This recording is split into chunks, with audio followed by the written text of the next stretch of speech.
واجب کے وجود کے معنی ہوئے جس میں آف نیسیسٹی ایگزسٹ کرنا ہے. آف نیسیسٹی کے معنی فلاسفی میں ہوتے ہیں ایبسلیوٹلی مسٹ. اس کی تو ایگزسٹنس ہے جو ایبسلیوٹلی مسٹ ہے، اور اس کے علاوہ کوئی اور شے موجود نہیں ہے. موجود کے معنی وجود والی. تو اب لا موجود الا اللہ یا لا موجود غیر اللہ، یہ دیکھا آپ کے ہاں، یہ تصوف والوں کے ہاں یہ عام فکرہ ہوتا ہے. ان کی بنیادی یہی ہے کہ یہ کوئی چیز ایگزسٹ کرتی نہیں ہے، یہ سب وہی ہے. یہ یونیورس کی باہر کی چیزیں بھی وہی ہیں، اور اس کے بعد یہ سارے انسان بھی وہی. تو بھی وہی ہے، میں بھی وہی ہوں، ہر انسان وہی. خود کوزاؤ خود کوزا کرو، خود گلے کوزا، خود رندو سبو کش، خود برسرے ہاں کوزا خریدار برآمد بشکست و رواں شد. آپ پہ مٹی، آپ پہ چک، آپ پہ کمیار، آپ پہ بندہ لوٹا، آپ پہ آوے خریدے، انہوں مارے پیر سے توڑ کے لامبے ہوئے، پھر اس لوٹے کا بنا لے کجا. آپ یہ سب کچھ جو کر لیتا ہے آؤنڈا ہے آپ کے نہ رکھتا ہے تاب. یہ جو ہے تصور، یہ پلیٹونک تھیوری کے تابع ایران کے آتش کدوں سے ہوتا ہوا ہندوستان میں آیا تو یہ ویدانت بنا یہاں آ. انہوں نے یہ چیز کہی کہ یہ جتنی یہ دنیا ہے یہ مایا ہے، فریب ہے. کسی نے کہا ایشور کیا خواب ہے، کسی نے کہا اس کی لیلا رچائی ہوئی ہے. یعنی تماشائی ہے، یہ سارا ایگزسٹ نہیں کچھ کرتی. لیکن آتما وہ پرم آتما ہے، دا ایبسلیوٹ نیسیسری آتما جسے میں نے کہا ہے، پرم آتما. اور باقی جتنی بھی ہیں یہ آتمائیں جو ہیں اس پرم آتما کے ہی یہ اجزاء ہیں جو یہاں آئے ہوئے ہیں. یہ وہی ہے جس کو ہم ہما اوست کہتے ہیں. یہ وہی تھیوری ہے جو ہمارے ہاں وحدت الوجود کہلاتی ہے. یعنی وجود جو ہے وہ ایک ہے، اور وہ صرف خدا کا وجود ہے، اور کوئی وجود ہے ہی نہیں. Nothing exist. Whatever you feel existing, یہ سب جو کچھ بھی ہے یہ وہی ہے، صرف اس کے روپ الگ اور شکلیں الگ ہیں. یہ ہے جی وحدت الوجود جو آپ کے ہاں ہے. اب یہ وہ تھا فلسفہ، یہ آپ کے ہاں آ کے آگے ڈسکس ہوئی. یہ ایسی چادر نہیں ہوئی آ کر، یعنی خالص ایک کفر کا فلسفہ یہاں سے ان راستوں سے آیا ہوا، اور اس کے بعد آپ کے ہاں مسلمانوں کے ہاں آ کے یہ عین دین ہی نہیں بلکہ مغز دین بن گیا. منظر قرآن مغزرہ برداشتم استخاں پیش صدا انداختم رومی لکھتا ہے کہ ہم نے یہ مغز دین کا پا لیا ہے. یہ باقی جو کچھ بھی ہے وہ سارا یہ ہڈیاں ہیں جو ہم نے کتوں کے آگے پھینک دی ہوئی ہیں. یہ جو کچھ بھی آپ کے یہاں باقی رہ جاتا ہے یہ ہے جی وہ دنیا ہما اوست والی جو ہے، پینتھیزم والی جو ہے. اس پینتھیزم والی دنیا کے اندر آپ دیکھیے کہ جب کچھ ایگزسٹ نہیں کرتا، مین بھی نہیں ہے، ہیومن پرسنالٹی بھی ختم ہو گئی، اور سارا جو کچھ یہ مدار چل رہا ہے دین کا وہ ہیومن پرسنالٹی کے اوپر چل رہا ہے کہ انسان کی ایک ذات ہے، اور وہی ہے جو معیار ہے اور محور ہے. جب آگے چل کے ہم بتائیں گے کہ گڈ اینڈ ایول، خیر اور شر، یہ سارا کچھ جو ہے پرسنالٹی کے کانسیپٹ کے اوپر ہے. یہ کنسیپٹ نہ ہو تو کوئی چیز اور باقی نہیں پھر رہتی، اور جب یہ کیفیت ہو کہ یہ ایگزسٹ ہی نہیں کرتی تو معاملہ ہی سارا ختم ہو گیا. یہ اگر ایگزسٹ نہیں کرتی تو مین یا جو کچھ بھی باقی رہ گیا اس میں، اور جو میٹیریلسٹک فلاسفی ہے جی اس میں یہ ہے کہ سب کچھ میٹر ہی ہے جو ایگزسٹ کرتا ہے، بیونڈ میٹر کچھ ایگزسٹ نہیں کرتا. یعنی وہ دوسری طرف ایکسٹریمسٹ ہیں. ان کے نزدیک یہ گاڈ پرسنالٹی یہ سارا کچھ نہیں ہے، یہ صرف میٹیریل ورلڈ ہے اور میٹر ہی کی مختلف فارمیں ہیں. یہ ہے میٹیریلسٹک فلاسفی جسے آپ پینتھیزم کہتے ہیں. یہ وہی بات رہ گئی یعنی اس کے اندر بھی وہ جو ڈینائل ہے نا کسی ایک گاڈ کا جو کریٹر ہے، جو اس کائنات کو چلا رہا ہے، جو آپ کو یہ ہدایتیں دے رہا ہے، جس کے روح سے انسان کو یہ اس کی ذات ملی ہوئی ہے، وہ گاڈ جو ہے، وہ خدا جو ہے، وہ تو نکل گیا بیچ میں سے. اور جب وہ گاڈ نکل گیا بیچ میں سے اس قسم کا، تو یہ باقی جو کنسیپٹ ہے میٹیریلزم کا، وہ یہی کنسیپٹ ہو گیا جو کچھ پینتھیزم کا ہے. میں نے اپنے ہاں کتاب میں لکھا ہے ایک جگہ کہیں فکرہ کہ this pantheism is nothing but materialism grown sentimental. Materialism کے اندر جذباتی چیز کوئی نہیں تھی، انہوں نے اس کے اندر جذبات کی آمیزش کی اور اس کا نام انہوں نے پینتھیزم رکھ دیا. ورنہ آپ دیکھیے تو اثر کے نتیجے کے اعتبار سے بالکل یہ وہی چیز ہے. یہ مین کو یہ سب کچھ ڈینائی کرتی ہے، گاڈ بھی نہیں ہے اس کا اور مین کا تعلق بھی نہیں ہے، یہی سب کچھ ہے سب. اس کے لیے گاڈ کے متعلق پھر دو تھیوریز آئی.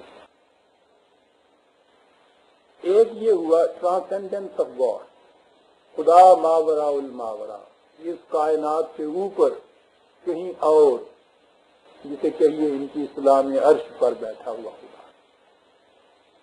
اب وہ وہاں سے جو بیٹھا ہے تو کائنات سے کوئی تعلق نہ رہا. اسے کہتے ہیں ٹرانسینڈنس، ماورائیت، وہاں بیٹھا ہوا. یہ جو ہے اس قسم کا خدا ماننا فلسفی میں اسے کہتے ہیں ڈی ازم، ڈی کیپیٹل ای اور آئی. یہ دوسرے تھیوری ہوئی امیننس آف گاڈ، کہ خدا کائنات کے اندر ہر جگہ ہے. یہ رگے کائنات میں خون کی طرح دوڑ رہا ہے، اس طرح سے تشبیہ ہم یہ کہا کرتے ہیں. یہ جو ہے امیننس آف گاڈ کے ہر جگہ موجود ہے، یہ ہے تھیزم، ٹی ایچ ای، تھی بھی گاڈ کو کہتے ہیں، ڈی بھی گاڈ ہے. وہ گاڈ ہوتا ہے جس کا ایک مجسم پرسنل گاڈ جسے کہتے ہیں، وہ ہوتا ہے ڈیزم کے اندر. God conceived of as a person. تو پرسن جو ہے وہ تو کسی خاص اسپیس کے اندر ہونا چاہیے، کہیں ہونا چاہیے، تو وہ ماورا ہوتا ہے. اس لیے God conceived of as a person, وہ ڈیزم.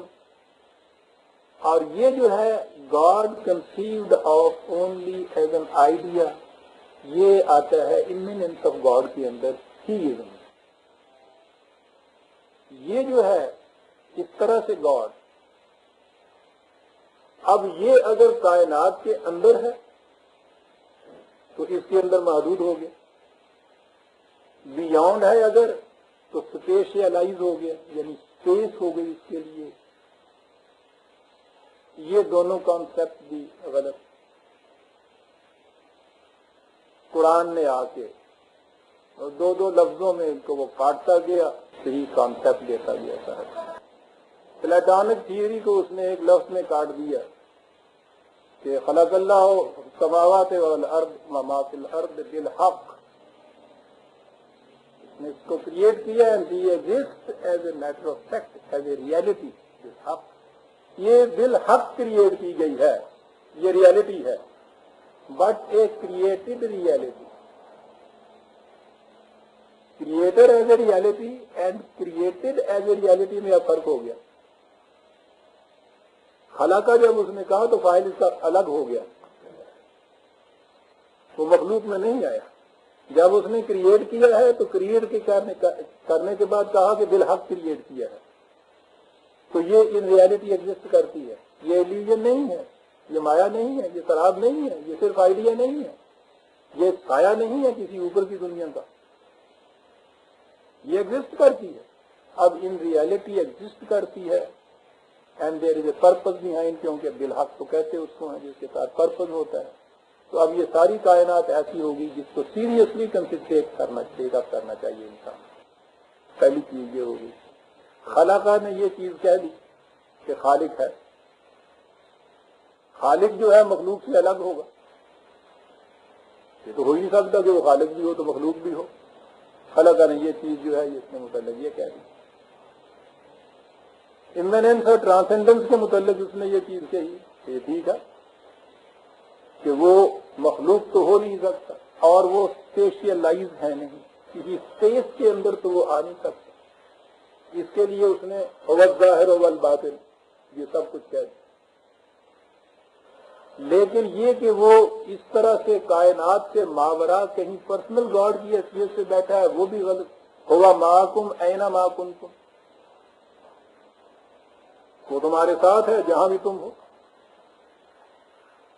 وہ دونوں چیزوں بھی اس نے کاٹ دی. نہ تو اس قسم کا پرسنل گاڈ جو کسی خاص مقام کے اندر محدود، he is outside the universe but not excluded from it, اسے یوں کہتے.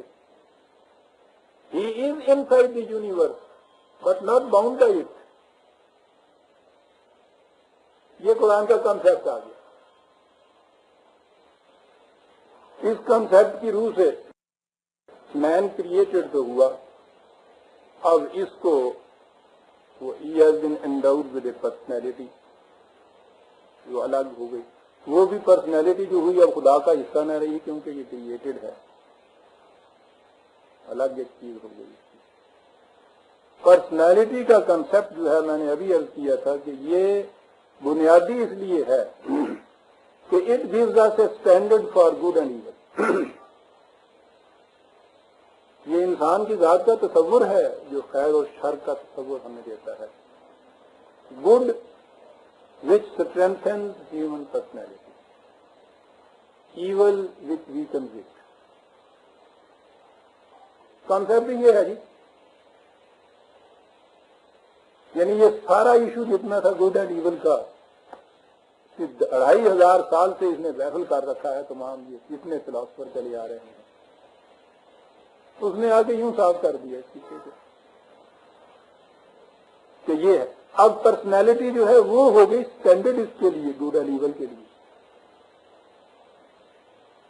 لیکن پرسنالٹی کی ڈیولپمنٹ کے لیے کوئی سپرا پرسنل اسٹینڈرڈ ہونا چاہیے جس سے یہ ماپ کے ہر وقت دیکھتی رہے کہ اس کی ڈیولپمنٹ ہو رہی ہے یا ڈیٹیریشن اس میں ہو رہی ہے. There must be and that standard must be suprapersonal, یعنی پرسنالٹی سے ابو ہونا چاہیے. وہ یہ سپرا پرسنل اسٹینڈرڈ جو ہے وہ ہے گاڈ قرآن کی روح سے، کیونکہ God is the most perfect and developed personality.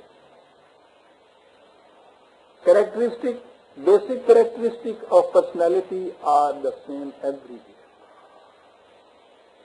یعنی پرسنالٹی از پرسنالٹی، وہ ایک لوور فارم کی ہو یا ہائر ہو، وہ فرق ان کا جو ہوتا ہے وہ کوانٹیٹیو ہوتا ہے، کوالیٹیٹیولی پرسنالٹی ہوتی ہے. اس لیے یہ ہیومن پرسنالٹی جو ہے یہ ایک فائنائٹ پیمانے کے اندر وہ کریکٹرسٹک رکھے گی اور God personality in finite standard کے اندر وہی کریکٹرسٹک رکھے گی. اب اس کو ایک بیسس مل گیا میجرمنٹ کا پرسنالٹی کے لیے کہ ویدر اٹ از ڈیولپنگ اور ڈیٹیریٹنگ. یہ ہو گیا suprapersonal standard we call God.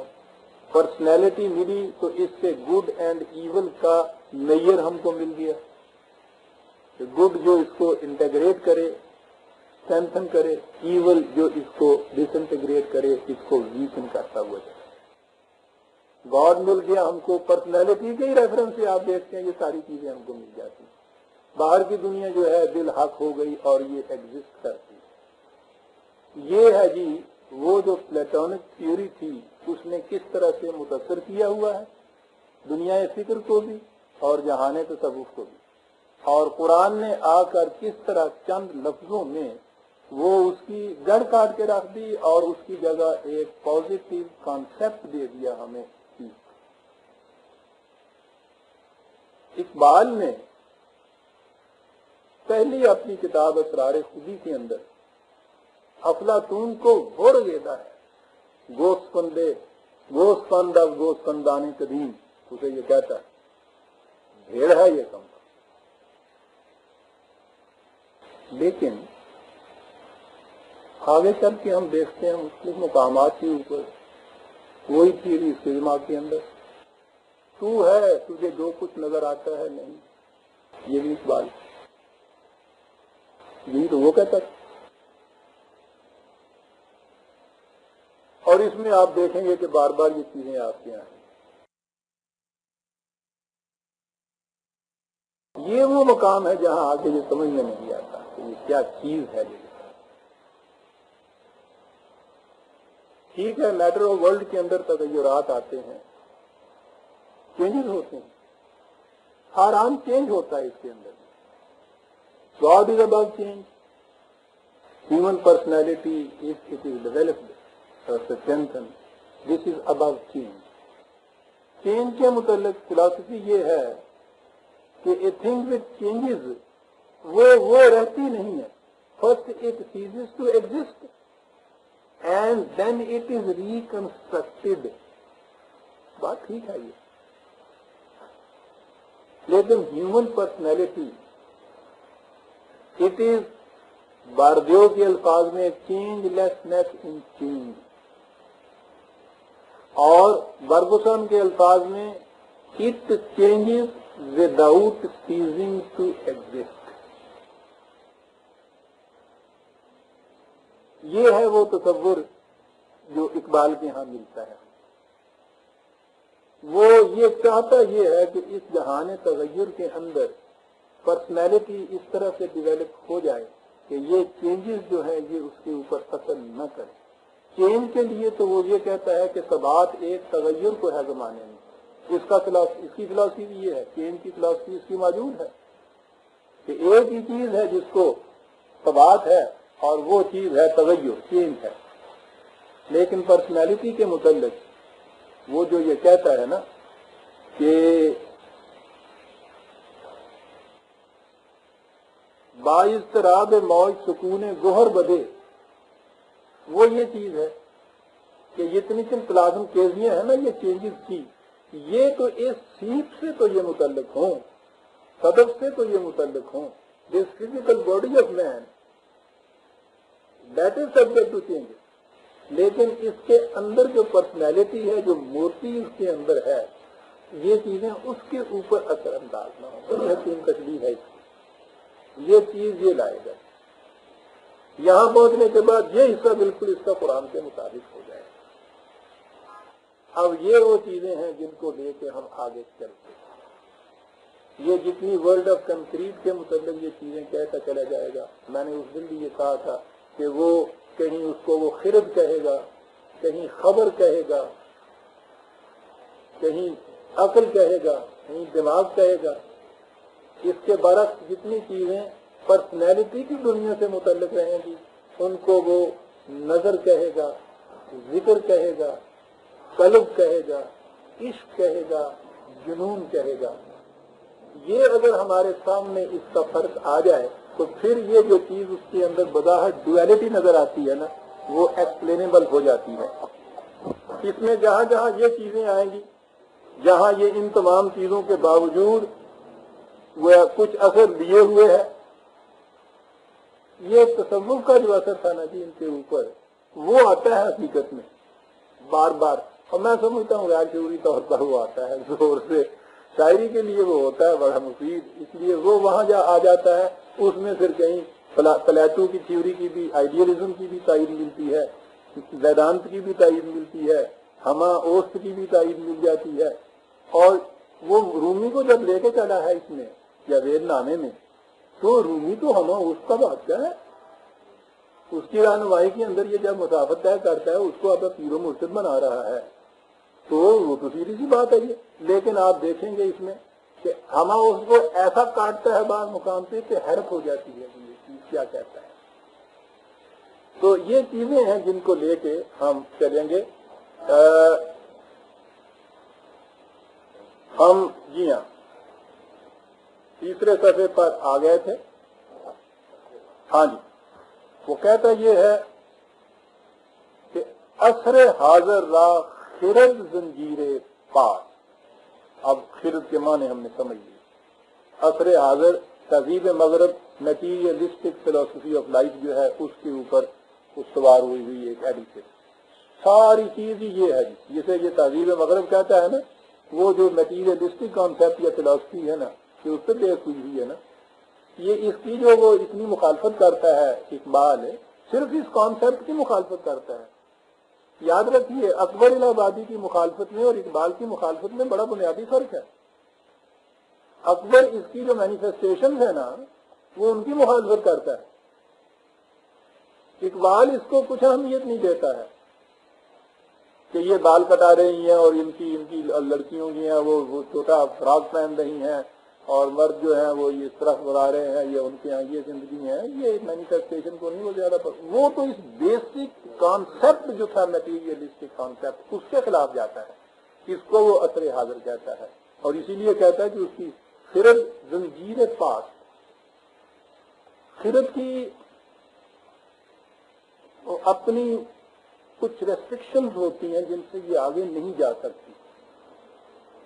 اس کا سارا ڈیٹا جو ہے وہ حواس دیتے ہیں، سینسز دیتی ہیں، اور سینسز جو ہیں وہ کتنی ہی کیوں نہ آپ اوپر لے جائیں بہرحال ان کی ایک حد ہوتی ہے، وہ اس سے آگے جا نہیں سکتی.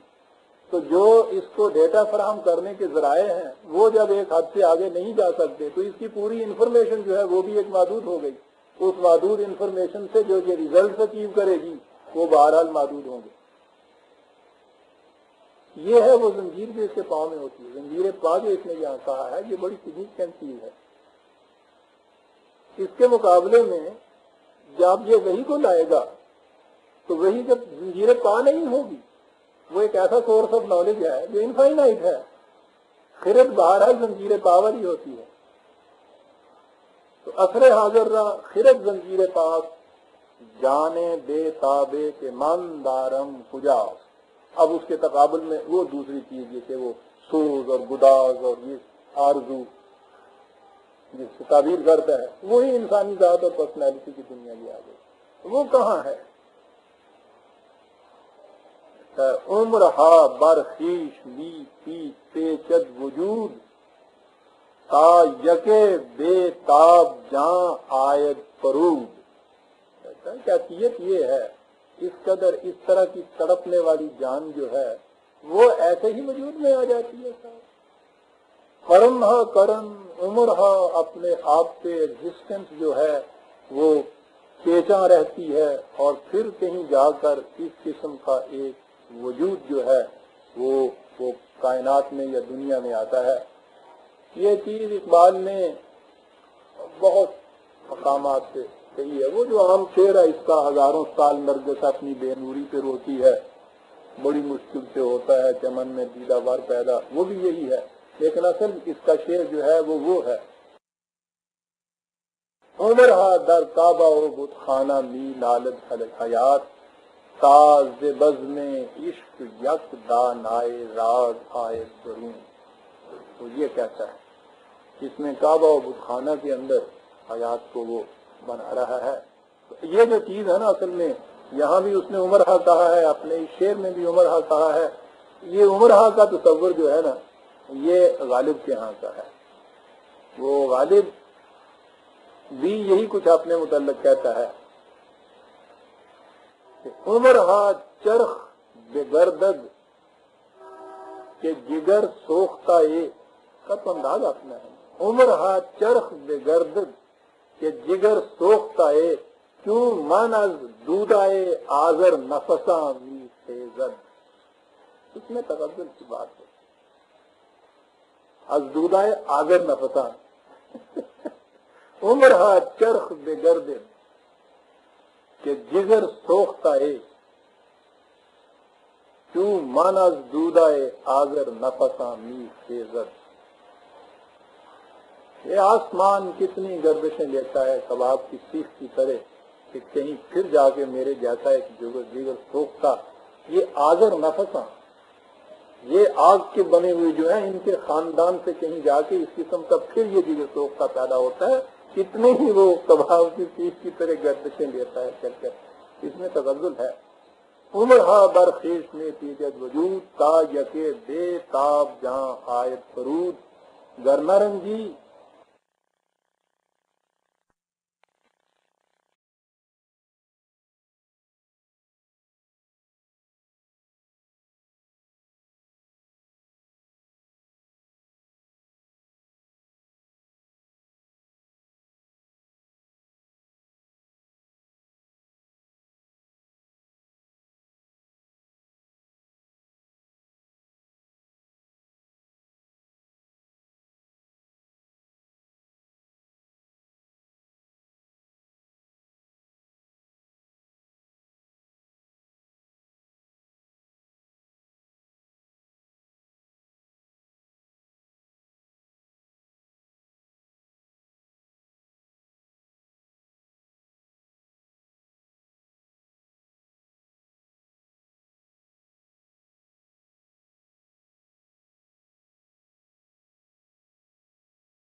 شعر میں، اور میں وہاں جا کے بتاؤں گا کہ یہاں پھر آ کے ایک تضاد آتا ہے.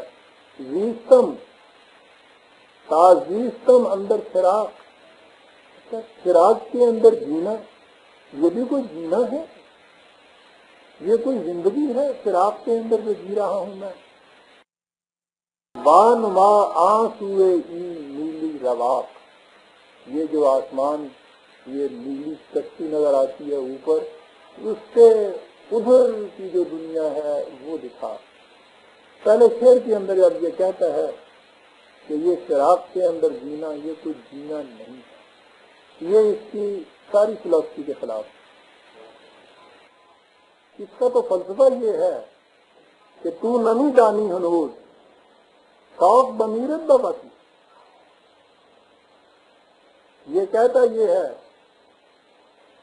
کہ تپیدن و نہ رسیدن کہ لذت دارت، تڑپنا چلنا لیکن نہ پہنچ پانا، لذت اس کے اندر ہے.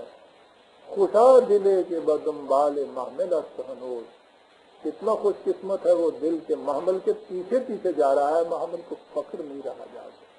اس کا سارا فلسفہ یہ ہے کہ یہ تڑپ و خلش اور آرزو اور جستجو اور شوق و ذوق یہ سب اس لیے ہے فراق کے اندر ہے.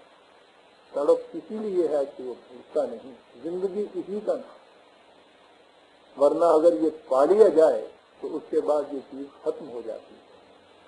لیکن یہاں بہرحال آرزو اس کی یہی ہے کہ وہ شعلہ بے باک اس خط و خاشاک سے آ کے گرے اور اس کو جلا دے، وہ برقے تپاں آئے اور اس آشیانے کو خط و خاشاک بنا دے. کیونکہ خراب کی زندگی کوئی زندگی ہے. مجھے ادھر آنسوئے افلاک کی بات جو ہے وہ بستہ دارہا را برویم باغ کن، خاک را با قدسیاں ہم راز کن. جہاں کوئی ڈیفیکلٹی آپ آتش در سینہ من برفروز، اود را بگزارو ہیزم را بسوز. وہ کہتا ہے کہ آگ لگا دے میرے سینے کے اندر.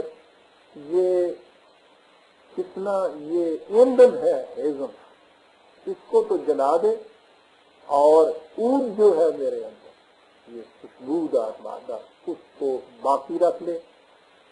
باز بر آتش بنے اود مرا، پھر یہ جو اود ہے میرا اس کو پھر ایک آگ کے اوپر رکھ، اور در جہاں آشفتہ کن دود مرا، اس اود کا جو دھواں پھر نکلے اس کو پھر اس پوری دنیا کے اندر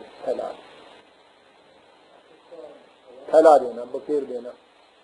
اس نے کہا ہے نا کہ ہو صداقت کے لیے جس دل میں مرنے کی تڑپ، پہلے اپنے پیکرے خاکی میں جہاں پیدا کرے اور پھونک ڈالے یہ زمین و آسمان مستعار، اور خاکستر سے آپ اپنا جہاں پیدا کرے.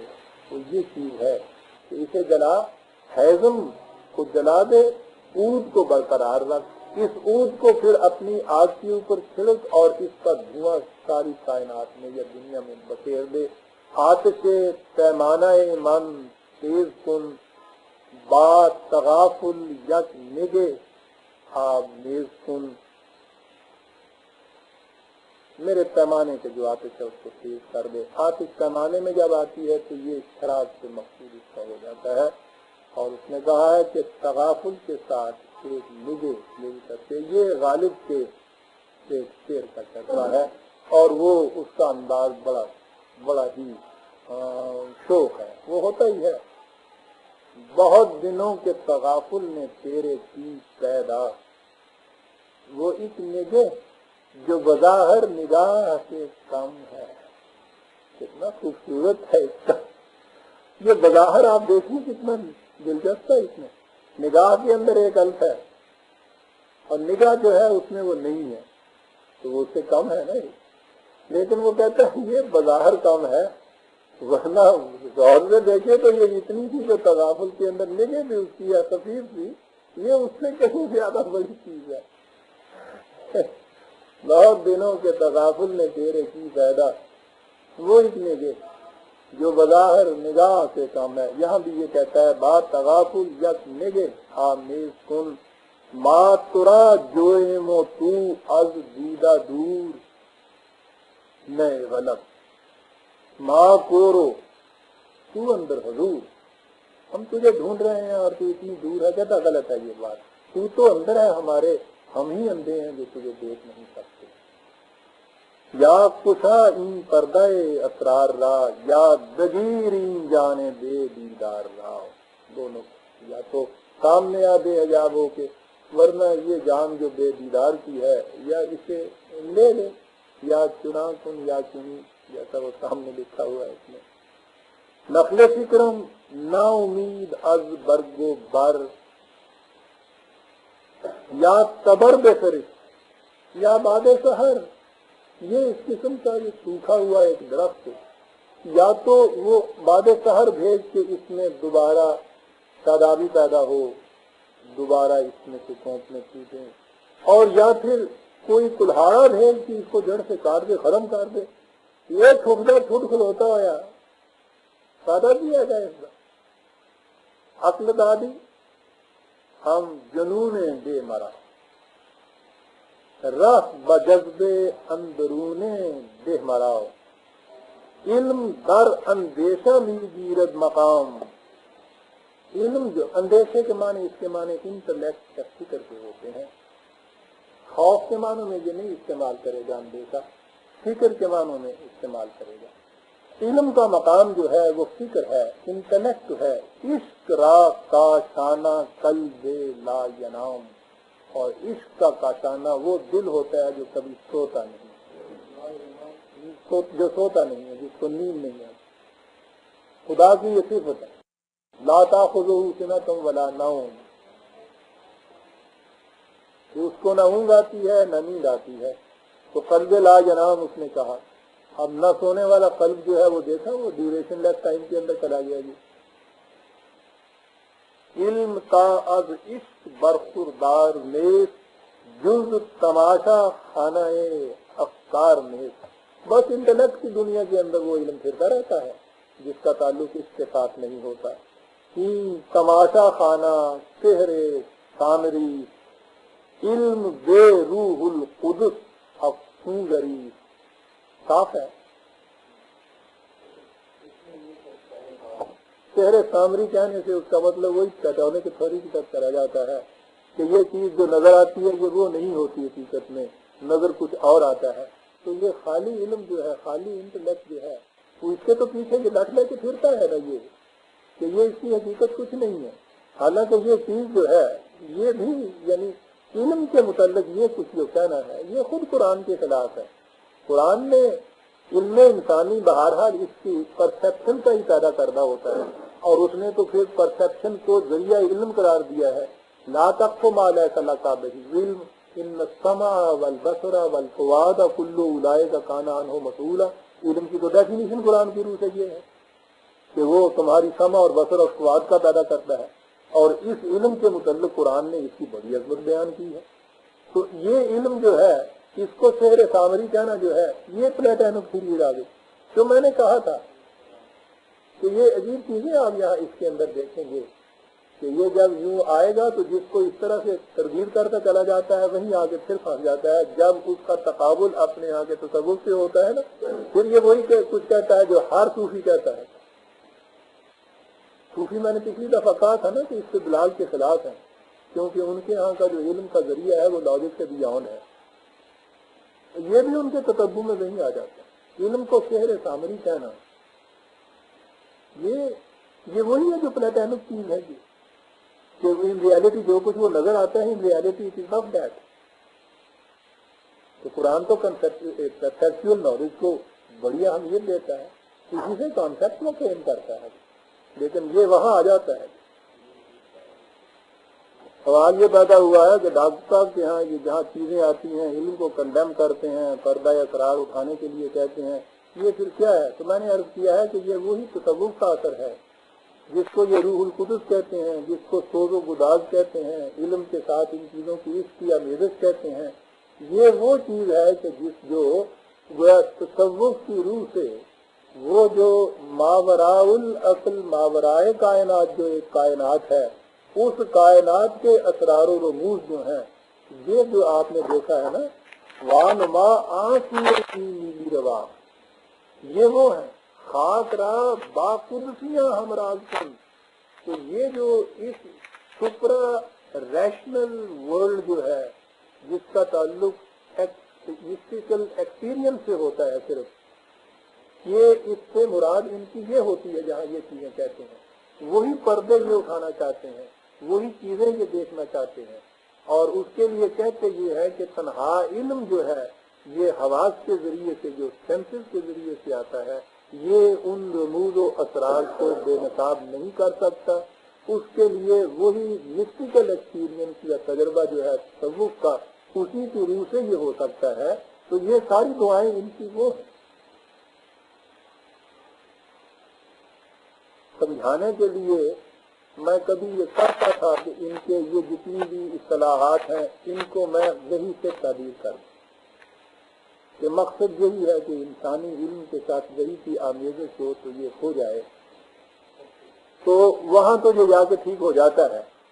تو بات تو یہاں تک یہ ٹھیک ہے کیونکہ اس نے کہا ہے کہ قرآن کی روح سے میں نے سب کچھ کہا ہے، لیکن وہاں جا کے پھر میری آگے ڈیفیکلٹیز آ جاتی ہیں، کیونکہ وہاں آگے جب جاتا ہے تو وہ اس مقام پہ پہنچ جاتا ہے جہاں قرآن بھی نہیں پہنچنے دیتا ہوں. وہ تو اس کے بیان کہیں دوسری دنیا میں جاتا نہیں ہے نا. یہ جب اس دنیا کی باتیں کرنے لگ جاتا ہے تو پھر وہ بات کہتا یہ ہے کہ مجھے بھی حاصل ہو جائے، ان کو بھی حاصل ہے، اس کو بھی حاصل ہے، اس کو بھی حاصل ہے. وہ تو صرف نبی کو حاصل ہوتی ہے. یعنی اگر تم وہ یہ کہے نا کہ یہ دوسرا جو علم کا ذریعہ ہمارے پاس آ گیا ہے قرآن کی روح سے، یہ اس کے ساتھ آمیزش اس کی ہو، وہ تو ٹھیک ہے. لیکن یہ کہنا ہے کہ وہ جو علم کا ذریعہ ہے، وہ ذریعہ علم اوروں کو بھی حاصل ہوا ہے، اوروں سے بھی وہ راز افشا ہوتے ہیں، اور میری بھی ایک طرف ہے کہ مجھے بھی وہ چیزیں حاصل ہو جائیں، اس سے پھر ہم وہی نہیں لے سکتے. یہ پھر یہ مسٹیکل ایکسپیرئنس ہی رہ جاتا ہے. جہاں یہ آتا ہے وہاں پہنچ کے یہ میری ڈیفیکلٹی جو تھی وہ شروع ہوتی ہے.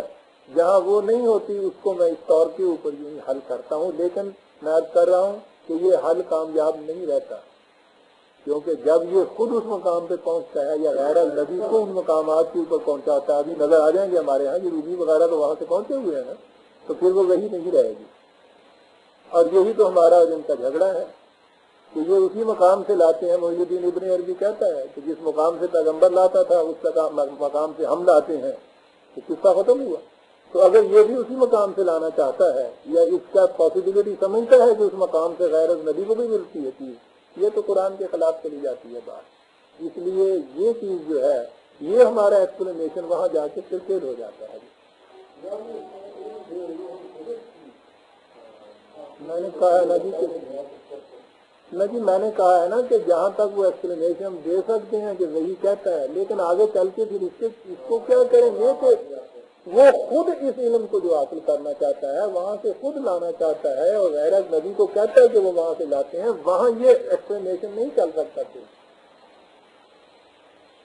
ہم خود خالی علم جو ہے اس کو رہنما نہیں مانتے، علم وہی کے تابع چلنے چاہیے. قرآن نے یتبعون اہواہم بغیر علم جو کہا ہے تو علم کے معنی وہاں یہی ہے، یہ علم خداوندی جو ہے وہی ہے اس سے مراد. لیکن اس وہی کے علم کے متعلق نہ تو کوئی غیر نبی کے متعلق ہم کہہ سکتے ہیں کہ اسے حاصل تھا، نہ ہم اس کی عرض کر سکتے ہیں کہ وہ ہمیں بھی حاصل ہو. یہ وہ مقام آتے ہیں جہاں یہ ایکسپلینیشن جو ہے کامیاب نہیں پھر رہتا. بے تدلی مرد دانا رہ نہ مرد از لقد کو بے خیال خیش مرد. اب یہاں پھر وہ تجلی کا لفظ آ گیا. یہ پھر وہی ہے، وہی نور وہاں کا، اسی دنیا کا. وہ کہتا ہے اس کے بغیر مرد دانا کسی راستے میں نہیں چل سکتا. وہ ہوتا یہ ہے اگر وہ ساتھ نہ ہو تو وہ اپنے خیال خیش کی جو دلتیاں ہیں وہ انہیں کو کھا کھا کے مر جاتا ہے. اب پھر وہ جو علم ہے اس کے پیچھے یہ پڑا. تو اگر تجلی کے معنی پھر ہم وہی لے لیں تو یہاں تک بات بنے گی، لیکن یہ تو خود تجلی گاہ کے اندر پہنچتا ہے. ابھی آگے چل کے پھر ہم کیا کریں گے اس کو.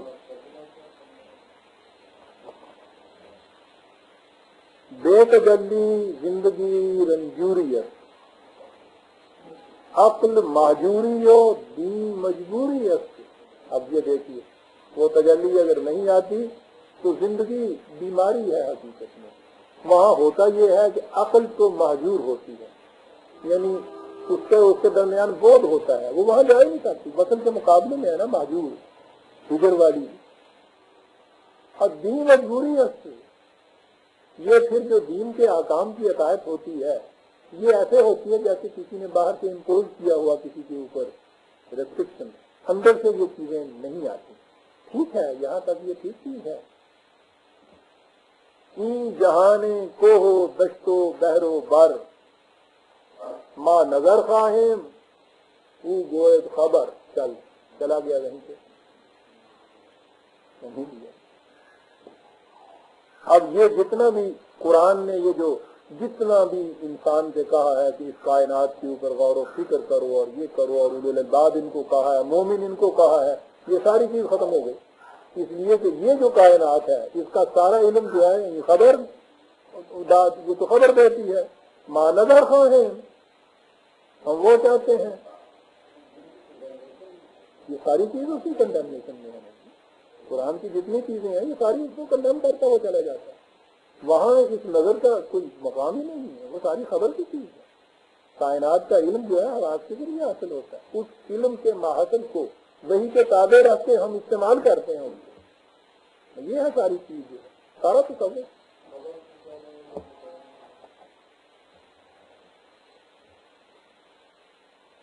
منزل بخش این دل آوارہ را باز دے با ماہ ماہ پارا را. چل بھائی آ گیا نہیں قافیہ نہیں آ گیا جی. وہاں جا کے مل گیا اس کے اندر یہ ماہ پارا ہو گیا اور وہ ماں ہو گیا. وہاں سے بکھرا ہوا آوارہ کہا ہے نا، دل آوارہ چکر کاٹ رہا، سارا میدان تھا اس کے اندر. باز پہلے تھا وہاں ماں سے ماں پارا، یعنی اس میں تو بالکل آؤٹ اسپوکن ہے. جہاں ماں پارا ہو گیا یہ. اب اس کے بعد باز اس کو اس کے اندر جا کے مٹا دے. اور کیا ہوتا ہے وعدے سے وجود جو ہے یہ نہیں. اور کہتا یہ ہے کہ ابن عربی کے خصوص الحکم میں الحاد و زندگا کے سوا کچھ نہیں ہے. وہ وعدے وجود کی کتاب ہے، اس کے متعلق یہ نہیں لکھ رہا. وہ یہی کچھ کہہ رہا ہے کہ ماں پارا جو ہے ماں کے اندر جا کے پھر مل جائے. کہتا ہے باز ماں پارا ہی ماں پارا باز سے با پارا گھر کے از خاتم نہ روئے جز سلام ہر سے مہجوری نمی گردت تمام. اگر کہ میرا جو جسم ہے اس سے ہر وقت میں باتیں ہی کرتا ہوں اور تو کچھ کر نہیں سکتا، لیکن ان باتوں کی بھی کیفیت ہے کہ یہ جو فراق اور مہجوری کی داستان ہے یہ تو کبھی ختم ہی نہیں ہوئی. حالانکہ جیسا میں نے عرض کیا ہے وہ زندگی بتاتا تھا تقریباً و نہ رسیدن شوق بمیرت دے مسئلہ وہ کہتا ہے. اور یہاں پہنچنے کے بعد یہ کچھ لے کے بیٹھا ہوا. زیر گردوں خویش را یابم غریب. غریب کے معنی ہوتا ہے اجنبی، مفلس نہیں اجنبی. اجنبی اس لیے زاں سوئے گردوں دگو انی قریب. وہی قرآن نے جو کہا ہوا اذا سألک عنی عبادی فانی قریب. سمجھیے وہ میں نے کہا تھا نا کہ گروتھ سینٹیمنٹل ہے. Nothing but materialism growth sentimental. یہ تو سیکھیں گے وہ باہر آئے. زیر گردوں خویش را یابم غریب زاں سوئے گردوں دگو انی قریب. تاکہ مثال مہر و ماں یہاں تک رکھیے اس کو سمجھنے کے لیے بات نہیں سمجھے گی. تاکہ مہر و ماں کی مثال گردد غروب این جہات و این شمال و این جنوب. چل جس ورلڈ آف اسپیس جو ہے یہ اس طرح سے غروب ہو جائے جس سے چاند تارے چاند اور سورج غروب ہو جاتے ہیں. یہ کہتا تھا نا کہ اسپیس کا اور ٹائم کا کنسیپٹ سارا بدل جائے. یہ تو ادھر سے کہو اتنی قریب اور میری کیفیت یہ ہے یہ ہو جائے گی تو یہ اسپیس اور ٹائم کے کانسیپٹ سب بدل جائیں گے. التلس میں وہ اسپیس کے متعلق کہا ہے، جہاد کے متعلق. التلس میں دوشو فردا بگزرم از مہو مہرو سریا بگزرم. یہ ٹائم کے متعلق آ گیا. اب ٹائم کی انفینٹی میں پہنچ گیا انفینٹی آف ٹائم میں جب پہنچ جائے تو وہ تو خدا ہو جاتا ہے. یعنی God infinite in time, eternity is infinite in time ہے نا. اور کیا ہے وہ؟ وہیں یہ جانا چاہتا ہے. تو فروغ جاویداں ما چوں تیرا یکدم دارین و ہم مستعار. ہماری زندگی تو یہ کہتی ہے 1-2 نفس کی زندگی، اور وہ بھی مانگی ہوئی. اس کے بعد خدا کے متعلق کہتا ہے اے تو ناشناسی نزاع مرگ و زیست، تجھے کیا پتا ہے کہ موت اور زندگی کی جو نزاع ہوتی ہے وہ کیا ہوتی ہے؟ یہ تو کبھی مرتا نہیں ہے، اس لیے تجھے کیا پتا ہے کہ ہمارے حلق میں یہ کس طرح آ کے اٹکتی ہے. ہاں، اگلا مصرع جو ہے یہ پہلے کے ساتھ نہیں. پہلا یہ کیا ہے کہ اگلا جو ہے نا وہ یوں ہے جیسے کہیں اور سے آواز آتی ہے. رشک بر یزداں برد یوں بندہ کی، یعنی کہیں اور سے آئی ہے. کہ یہ کون ہے؟ وہ جواب شکوہ میں ہے یہ بولا کہ کہیں ہے کوئی پیر گردوں، کہ بولا کہ کہیں ہے کوئی شکوہ اللہ سے خاکم بدہم ہے. رشک بر یزداں برد یوں بندہ کی، بندے آفاق گیر و ناسبور. یہ ہے بندہ آفاق گیر، چھایا ہوا کائنات کے اوپر، لیکن ناسبور کیونکہ فراق میں ہے. لے غیاب و را خوش آئے لے حضور. یہاں آگے پھر مصیبت پڑ گئی. غیاب بھی خوش نہیں آتا اور حضور بھی خوش نہیں آتا. تو پھر انہوں لے کے تھے جان. یعنی اس کے لیے اب تو نئی دنیا کریٹ ہوگی. سمجھے؟ وہ جڑے بگڑے ہوئے بچے ہوں جنہیں سمجھ ہی نہیں آتی، رونا ہی جاتا. یہ ہے وہ چیز کہ وہ 100% خوشی بھی نہیں رہنا چاہتا. حضور اس لیے خوش نہیں آتا، صرف مفکر نہیں رہنا چاہتا، غیاب اس لیے خوش نہیں آتا. یہ چیز ہے برگف کے اندر یہ طرف آتا ہے. کہیں یہ زندہ رہتے نہ زیادہ نہ کرتا ہوں. اس کا بڑا رہا ہے کہ مجھے یہی چیز آتی ہے کہ ان سے پھر باتیں کرتے نکل جاتے جی. اس سے قرآن سامنے آتا نکل جاتے، لیکن اب تو بڑا نقصان کر گیا. آنیم من جاویدانی کن مرا. میں ایک آنیم کے معنی ہوتا ہے مر جانے والا، یوں تھوڑے وقت کے لیے رہنے والا.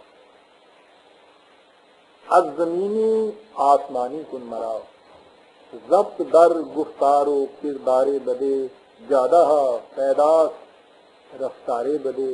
کتنے خوبصورت ہیں یہ.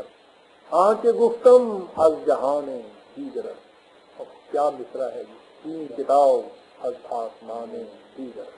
کیا بات ہے، بڑی بلندیوں پہ جاتا ہے یہ. بحرمو از من کم آشوبی خطا، میں تو سمندر ہوں. یوں پاؤں پہ آتا ہے، اس کے اندر چلنا جو ہے یہ غلط بات. آنکھ در قارم فرو آئے دے کجا، میری گہرائیوں کے اندر وہ اتر جائے. وہ کہاں ہے؟ جب جہاں بر ساحل من آرزی، ایک دنیا میرے ساحل پہ بیٹھی ہوئی آرام سے بیٹھی تماشا دیکھ رہی ہے. از کراں غیر از رمے موج ندی، کنارے پہ بیٹھ کر سوائے اس سے کہ میری جو موجیں طلعت و منگیزی ہیں اس کا تماشا وہ دیکھتے رہیں، اس سے زیادہ کیا نظر آئے گا. گہرائی میں اترو میرے آگے، تمہیں پتہ چلے کہ میں کہتا کیا ہوں. من کے نو امیدم زپیرانے توہن. ہاں، یہ پرانے بوڑھے جو میرے ساتھی ہیں ان سے میں نا امید، اور یہ نا امید مر گیا بیچارہ. اس لیے کہ دارم از روزے کے می آئے سخن. من سخن، یہ ترکیب اس کی ہے جی. من سخن دارم از آ روزے کے ہنور می آئد. میں کل جو آنے والا دن ہے میں تو اس کی باتیں کر رہا ہوں. من شاعر سرداستم، یہ ہے جی کنسٹرکشن اس فکرے کی. روزے کے می آئد، وہ دن جو ابھی آئے گا میں تو اس کی باتیں کر رہا ہوں. یہ بوڑھے جو ماضی کے اندر ڈس رہے ہیں یہ میری بات کو کیا سمجھیں گے، یہ اس کو کیا پہچان سکیں گے. اس لیے بر جوانا سہل کن ہر سے مراؤ، بہرے شام پاجاب کن یر سے مراؤ. جوانوں کے ساتھ بڑی امیدیں ان کی بنی ہوئی آنے والی نسل کی. اور ہمیشہ پیغامبر بھی آنے والے وقت کا امام ہوتا ہے، اس قسم کا شاعر بھی شاعر سردہ ہوتا ہے، یہ ٹھیک کہتا تھا یہ بات، آنے والی نسلیں جو ہیں وہ سمجھ سکیں گی، ان سے میری یہ بات جو ہے آسان کر دے۔ اور یہ کہہ کے اس نے مناجات اپنی ختم کر لی ہے، یک گہرائی، اور اس کے بعد اب پھر یہ سفر اس کا شروع ہو جائے گا۔ پہلے تمہید آسمانی ہے، پہلے یہ بتائے گا کہ آفرینش کے وقت کائنات جب پیدا ہوئی تھی کیسی ہوتی، وہ جو پچھلے اقبال ڈے میں میں نے یہ کہا تھا نا، وہ نئی نئی چیز دنیا جب یہ پیدا ہوئی تھی، فرشتے سکھاتے تھے شبنم کو رونا، وہ اس اگلی نظم کے اندر وہ چیز آئی ہوئی ہے، اور یہاں سے پھر تیر رومی آ جائے گا، اور پھر یہ کہ جب کے سوار ہو کے پھر دونوں نکل جائیں گے۔ یہ ہم آئندہ لیں گے۔ ربنا تقبل منا انک انت السمیع العلیم۔ جی